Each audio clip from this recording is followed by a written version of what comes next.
All right, welcome. We are in the Vision Pro 2024. We're just gonna roll with it. Fuck it. Let's see how this goes. Just something interesting to tap away at, shall we say? That was horrible, but I'm proud of myself. And of course, we got Bitcoin up top over there as well. Just chilling. Again, it's new technology. I'm a sucker for this kind of thing. I had to go check this out. I wanna give you guys some really interesting analysis here because what we have been seeing in this market has been spectacular. We've deviated up top, we've deviated down below, and it begs the question of which direction are we going in next. And I want to do my best at answering that for you guys in this YouTube video today. So. Let me just bring this back on screen here. I guess this is the only way that I can show you me in this video. This is clearly gonna take some adjustment to work out, but let's roll with it for now. What we do have in this market now is that deviation coming down below, followed by some nice continuation. Look at that. That's a continuation and up. We're in another continuation right now. And we've really been trying to drop down here, ladies and gents. I mean, the market has definitely been pushing this market lower, but it just hasn't been able to achieve that. And I think what's really interesting is that's happening in the face of the S&P 500 right now, flirting with all-time highs at the 5,000 level at the same time as the dollar rising up as well, which is just highly, highly unusual. It's just not something that we typically see in these markets these days. And I think one of the things I'd really want to stress because of that is that this proves that Bitcoin is in equilibrium right now. We've got a bearish factor for Bitcoin and a bullish factor for Bitcoin happening at the same time, and Bitcoin decides to just freeze. And, if you're looking at this from a longer term perspective, one of the key things that I think this immediately puts us in is this situation where we are potentially looking at, just trading sideways between 40.7 and 44.3 now, which I think is really, really important to be keeping in mind, because that does mean that this range is now potentially back in play. And if this range is potentially back in play, then so too is the overall upward trend. Because if we're not, getting that price-based correction, and if we're mainly just correcting sideways with time, then this is very clearly a situation where the market is cooling off, not in terms of correcting down and crashing by $10,000 or $1 or $5, $6, $7,000, and this is so weird. This is so, let me just come back to you guys for a sec. I mean, this is great. You don't even see that because I just moved my headset up. This is trippy. This is super, I'm not even, look down there, I'm not even recording. It's all happening from here.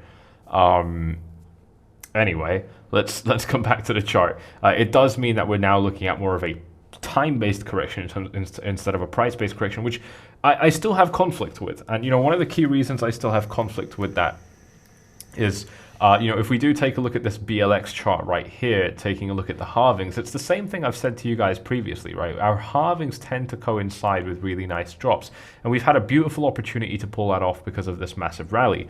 I still don't think that we've signed that off. I still don't think that that's, kind of completely impossible at this stage. One of the things I would say about this is, sometimes our dumps even happen afterwards, right? I mean, here is a classic example back in 2016 where we started the dump before and continued it after the halving. Again, if we take a look at 2012, what we had over here was a massive dump before and then nothing really. And then, coming into the halving, we're just kind of time-based correction, right? So we're not necessarily looking for a copy-paste of like a massive crash coming in right at the top because the halving is happening. But what we do typically see is some sort of cool down, whether it happens before, during, or after. We do typically see it, and I think what's really important to keep in mind is that it would be out of character if we did not get it, okay? So if we come back to the price here and talk about what that might mean for Bitcoin, for me, it's about finding where that potential bull trap could be coming in, okay? And if we are in this kind of sideways consolidation now, definitely indicating that the long-term trend could be back in play, then for me, what I'm actually going to be looking at is more setups like this one. This was a really, really classic, very obvious setup where the market breaks above a range, deviates up very quickly. Of course, this was the ETF news, so it literally could not have been more fucking predictable if we even tried. And of course, that was a natural top for the market to produce before crashing back down. Okay, so definitely something that I think we could have all seen coming, and now naturally, just something that we can keep in mind, because we're likely to see something like that again now if this thing does end up kind of popping to the upside. Just because for me, again, it's about the fact that, look, this has happened during a lot of different halvings, so that's one factor, but this has also happened consistently with macro market tops, right? I mean, you just can't expect, even though we've had a really bearish bear market, you just can't expect that a 216% rally does not go unpunished. And in fact, more specifically, that a 97% leg, the price fucking doubled off this low, ladies and gents, when absolutely everybody was shitting themselves, and your boy was still right here with you all saying, don't worry, this is normal, this is good for the market. Since that point, we have seen a 97% rise to the upside, which to me just tells you absolutely everything about how, in how much of a dire situation we are in terms of needing a correction. So that to me is absolutely very, very significant. Now, one of the beautiful things I want to tell you about this is that even if we don't get that correction, it doesn't have to mean that there isn't a possibility to make some money. What I've got for you guys with the link in the description down here with Bybit is, it's not actually here right now, but what you're going to have in the link of this description is an opportunity to make a free Solana trade with just completely free capital that Bybit is going to give you, and that looks like this page right here. You've got a $500 position, and you just have to meet these very, very easy requirements on Bybit to complete. You just go long, go short. I don't care. I really don't care. You do whatever you like. It is free money. Use it to your advantage. And on top of that, you're getting even more really, really cool opportunities. Here's Deepcoin, which is another massive exchange in the space, offering you a $100 trading bonus when you deposit $100 and you make a trade worth 10K. So you can do that in one trade, in one single trade. You can pull that off, and you'd be looking at doubling your trading capital, which is absolutely fantastic. You almost don't need opportunities in the market for this shit to be super, super cool, because it is all completely risk-free. Of course, any profits you generate are yours to keep. So go ahead and check that out if you are interested. And of course, while you are down there, do me a favor, smash up that subscribe button and hit the like button for potentially the very first crypto Apple Vision Pro nerdy, geeky fucking video ever. And we're doing it in style, we're doing it well, and we're doing it with grounded, sober, healthy analysis, because, why not? By the way, most videos are not going to be like this, obviously. Now, if we zoom in a little bit, for me, this chart pattern is also pretty clear. I did want to see the price dropping lower, but now just seeing how, we have made real attempts at dropping down, and it just, it's always getting brought back up. To me, if we don't kind of look, we've got a bit of a parallel channel forming here, right? Like if we take a look at this. If we don't actually kind of fall out of this parallel channel with any conviction, and of course, here is an example of falling out with no conviction because it didn't continue. If we don't fall out with real conviction, then to me, this is your very, very classic, bull flag. Very, very classic bullish falling wedge pattern. So, and the fact that we haven't done it already, and the fact that we're still in a short-term uptrend, to me, this is the most likely upside. This is the most likely direction here to the upside. And of course, that's going to get very, very interesting, because if we are range bound, then the next range we're going to have to hit naturally will be this $44,000 level. I'm very curious, actually, if we can just extrapolate a target doing this, where does that take the market? Bam, there you go. I mean, it couldn't be better. That lines up really, really well with the $44,000 level. So lots of resistance up here. If we manage to clear it, then, I think it's actually going to be a pretty easy ride up for Bitcoin. If we manage to clear it, then I'd be expecting 46 maybe as a pit stop. Not really, honestly. I think we could go much higher than that. And then potentially right up here to about $48,000. So, it would be a really, really good time for Bitcoin if we can get above this 44K level. Until we get above this level, to me, what this is actually going to mean is that, if we actually just kind of, by the way, one really nice way to actually visualize these charts is doing this. You take the parallel channel and you just draw it, and then you get the halfway point. And we're actually, interestingly, right at the halfway point right now. But what's interesting is it's kind of like how noobs think of the RSI, where if you're in the top half, then you're a little bit more overbought, and if you're in the bottom half, you're a little bit more oversold. Obviously, it's not that simple, and one of the things that we've said about the RSI quite a lot, or even this analogy I've just given you, is that if we're looking at a situation where the price is trading in the top half, it's not that it's overextended or that, you know, things are bad, but actually what we're seeing is that the market is very aggressive and it's staying in the top of that range, right? I mean, it's like if somebody is about to have a massive breakout in school, here's a horrible analogy, they're about to have a massive breakout in school and they're going to go to fucking Harvard or Oxford or whatever, they're generally going to be at the top of the class, right? Like if they're at the bottom of the class getting shit grades constantly, you're not going to be like, yeah, that guy's going to Oxford, right? Exceptions don't prove the rule. You know, weird things can happen, but generally speaking, the guy that's going to perform the best will always be at the ceiling in any situation they're in, right? So we're looking at something similar here, generally, but of course, if we're range bound, we've got to flip that a little bit, because what's really important to understand is that if we are expecting Bitcoin to just stay in a range, then this becomes a very fucking hot zone for Bitcoin, and so does this. This becomes a very hot zone for Bitcoin where reversals are imminent, and the same thing would happen at the very, very top of this range. So do keep that in mind. I think range traders are going to be really interested in short positions up there, and again, that is super, super cool, because it's not necessarily a trade I would take, but I definitely don't think it's a bad one. And by the way, let's just dial this into we've got a VR headset on. I mean, why not? We're in Joshua Tree, by the way, and yeah, out here in California. Shout out to those of you that love being in nature. I am definitely one of them, and we've got the sunset out there in the distance, which is super, super cool. But yeah, you know, if you are interested in the links in the description down below, you're getting, you know, over $200,000 in bonuses just by signing up to the exchanges I've got available for you guys to take advantage of, and really make some really beautiful free trades there as well. So that is fantastic. Now again, coming back to the market here, you know, definitely a heated zone up here. Now, if we drop down, you know, I'm not going to be expecting a deviation like this again. Honestly, I'm not really even expecting a deviation above. I think we've already done them. I think it would be a little bit strange if we formed another one now. So to me, whatever breakout comes next, whether it's up or down, is going to be the real one. Right now, we're poised to do the upwards one, so we'll see how that goes. I'm still overall more bearish, and for me, it's just, again, like I said earlier in the video, trying to find where that bull trap happens.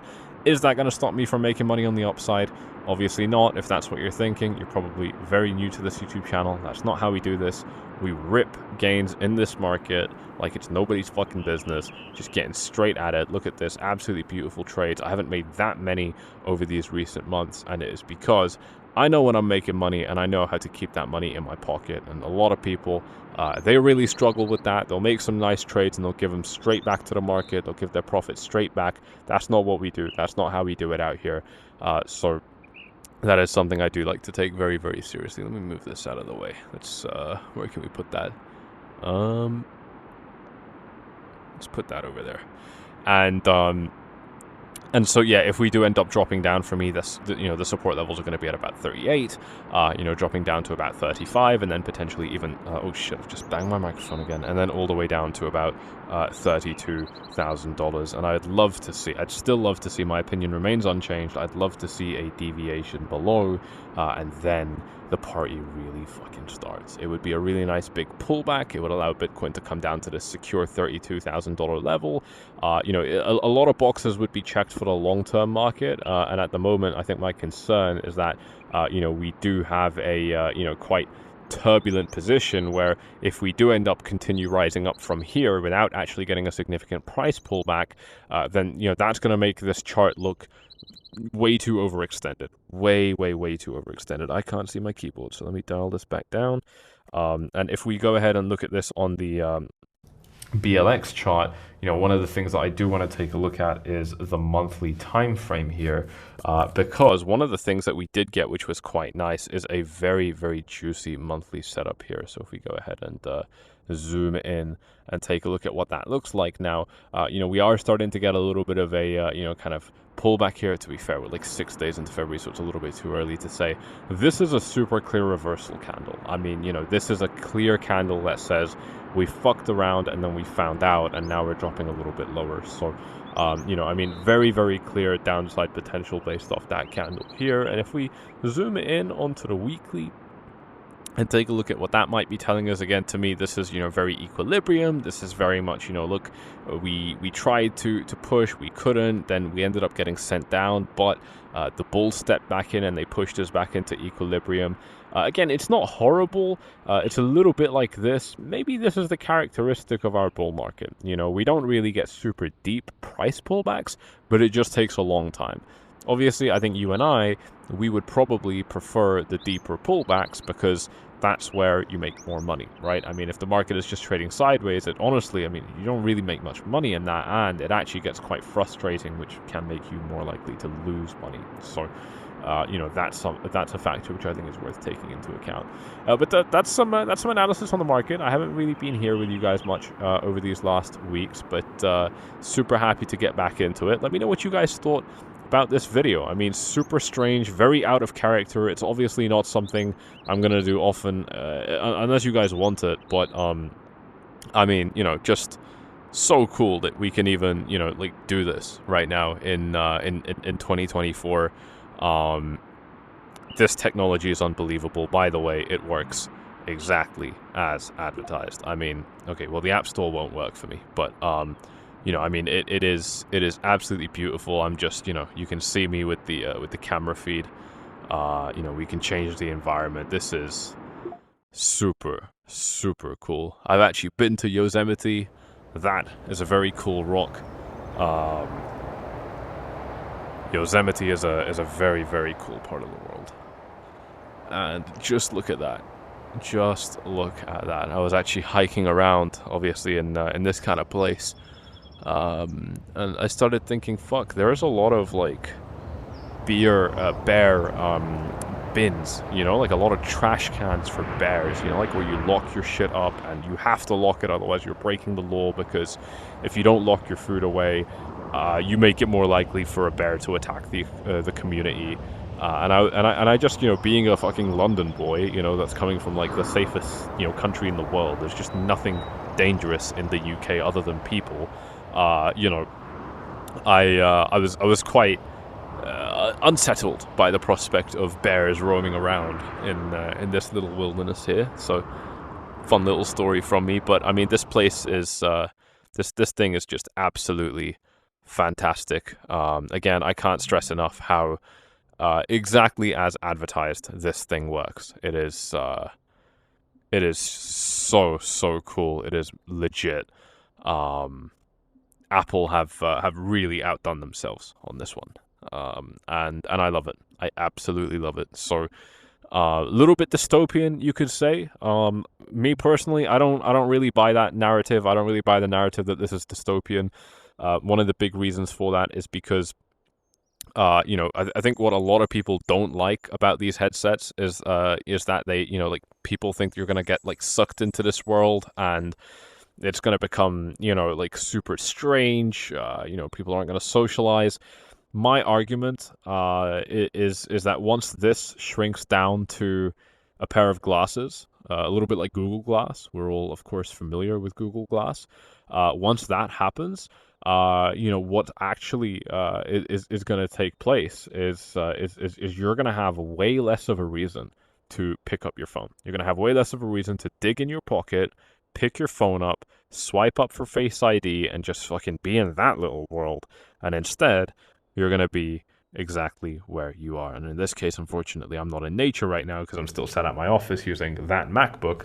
But, we do still have, some time to go, but for me, the idea, that I could do this kind of analysis by fucking tapping away like this, while I'm in Mount Hood or Yosemite or somewhere else absolutely breathtakingly beautiful, excites me. It really excites me.